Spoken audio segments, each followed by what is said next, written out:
Today I'm going to be making you a New York whiskey sour. Now the reason why it's called a New York whiskey sour is because I'm going to be adding a little bit of a red wine floater on top. I also did decide to use a non-traditional rye whiskey. It's the Woodford Rye Whiskey. Rye whiskey is made up of a minimum of 51% rye versus 51% corn, which is what you find in a traditional bourbon that most people would use for this. So bourbon has more caramel and vanilla notes, and rye is definitely a little more spicy, which is just the way that I like it. I'm feeling a little spicy, and being from Kentucky, I'm a brown liquor girl, so this is what you're getting today, and I hope you love it.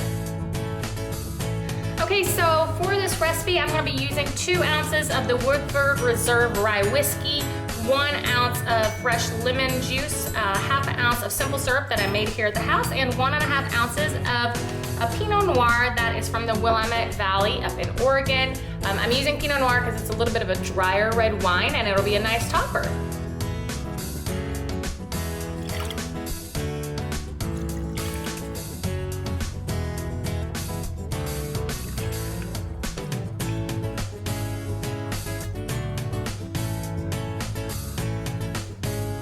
Okay, let's try it out. New York whiskey sour.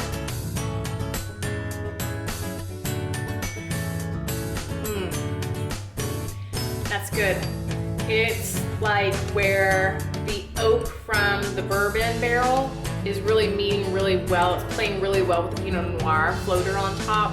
It's kind of like they're like dancing together. The flavors are pairing really nicely. I'm a fan. I'm really liking it. Hang on.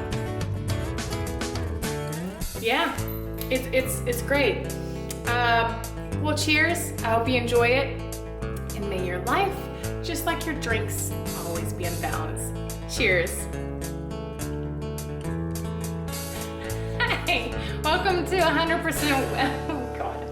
Hi, welcome to 100%. Hi. I'm not even talking, I'm just trying to talk. Okay, hi. Welcome to 100 Proof Emma.